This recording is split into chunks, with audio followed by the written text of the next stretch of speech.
and welcome back to my channel. I'm Lee Automotive, and today we've got something a little bit different on the channel. Now, my whole thing is talking about practicality and daily driver. Now, a lot of the cars I talk about are performance cars.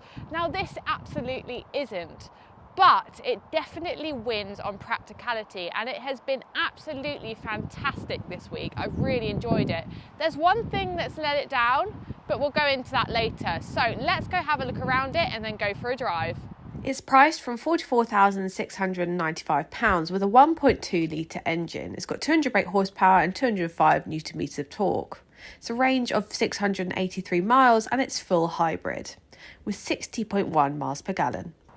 The overall look of this car is sleek and modern. It definitely screams electric to me, and I think it's because of the blue on the grille. I'm not 100% sure on it. I catch it in the light and I'm like, that's quite cool, but I'm not entirely sure on it.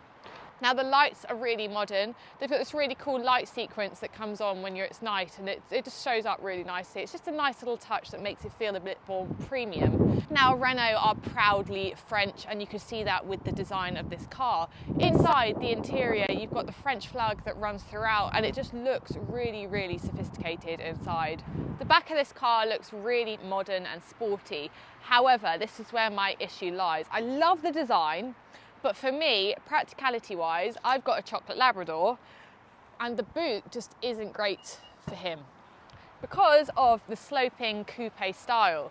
Now, it's a massive boot. As you can see, this is a bed for a Labrador, and it literally takes up half the boot. So you could easily get a big dog and a pram in here, decent sized boot. But the sloping roof is what lets it down for me. And I wish they did a version with a normal boot.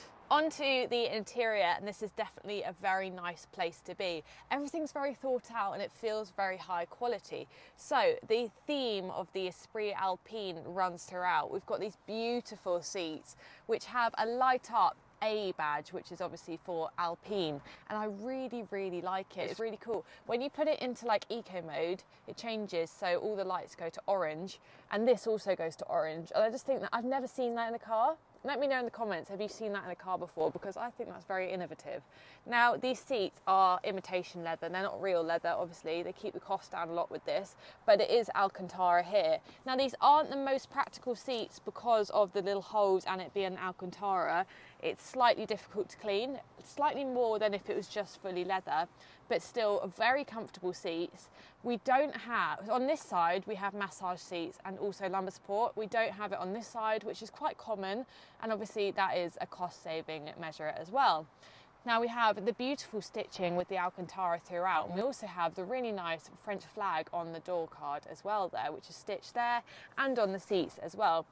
Now, this car comes with Harman Kardon sound system, which sounds epic, really, really nice. And genuinely, as a driver, this is a really nice place to be. Everything is centered to the driver. The screen is big, but it's not really in your vision, which is fine. Everything's very user-friendly. We've got a wireless charger pad here. We've got 2 cup holders, and you can also push this forward for some extra storage, which is very nice.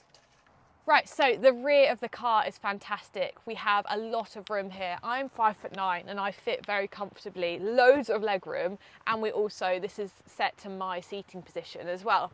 Now, we have 2 chargers here, USB-C, and then we also have this, which is very cool. Now, this kind of only works if you have 2 children, because obviously you can't put the armrest down if you have 3. However, this would be perfect for slightly older children. So you have 2 USB-C chargers here, so that's 4 in total in the back, so no arguments there. And then you have these very cool cup holders which go all the way around and allows you to slot your phone here so that the passenger can watch movies.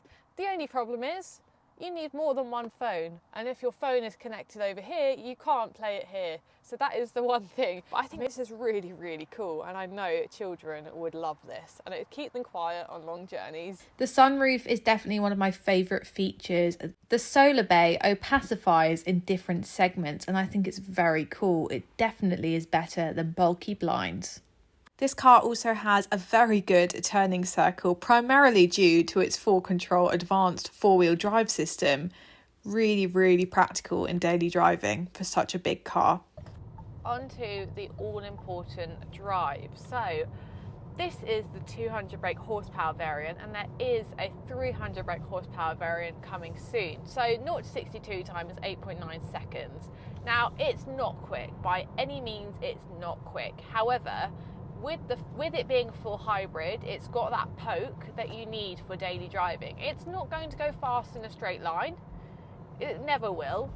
But everyday driving, overtaking cyclists, joining onto the motorway, you are absolutely fine, and it's pokey enough that it doesn't feel really slow when you're driving it along. The range is over 600 miles, which is fantastic, and you've got a miles per gallon of up to 60, which is also brilliant. We've been getting more realistically around 50 downtown and things.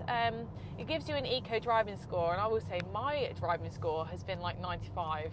I'm quite proud of that, whereas my other half has literally been like 70, so I think I win on that account. So that's fun. You've got a competition because it makes you competitive on who can drive the most economically. So one thing that did definitely take a bit of time to get used to is where the gear stalk is.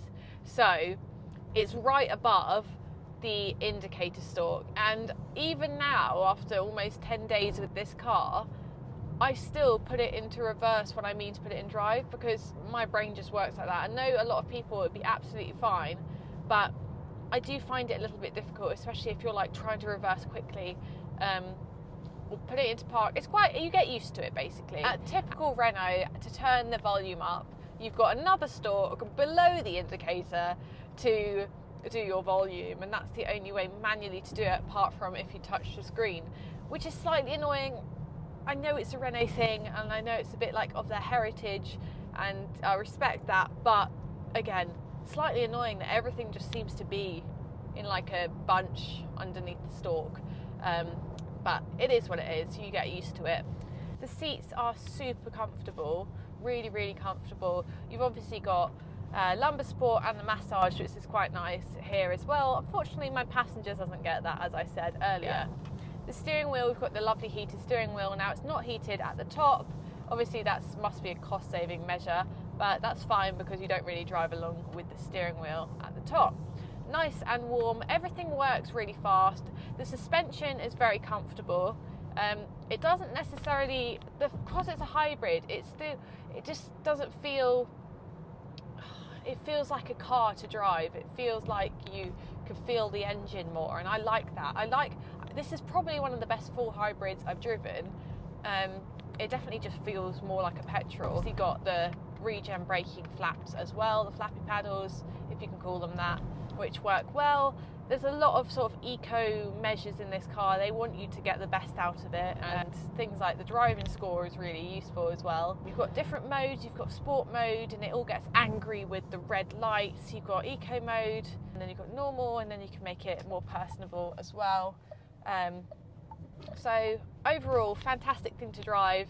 We had our niece in the car yesterday, and her mum said that must have been smooth for her to fall asleep on the way back, and also the way there as well. So I'll take that as a compliment. I actually think, as a family daily car, this is a fantastic thing. It definitely, when you're in it, doesn't feel massive, but it is a big car when you park it next to things like an X5. It's a big car. It doesn't feel like it. I think it's because of the boot at the back, how it slopes, but good sized car, good sized family car. So there we have it, my review on the Renault Rafale, and I really enjoyed my time with it. I'm actually going to miss it quite a lot, and I never thought I'd miss a car with a 1.2 litre engine, to be honest. But I'm really excited for when the 300 brake horsepower version comes, because I think that's going to be a game changer for this car, especially if you're into your performance. If not, this variant is pokey enough, it's nice to drive, and it's got great miles per gallon and range as well, along with the added practicality of the size of it, the size of the interior, but the limitations with the boot. So I think I'd give this a 9 out of 10 on practicality. With the boot, it'd be a 10. But let me know if you like this video. Like, comment and subscribe for all that shebang, and I'll see you in the next video. Bye.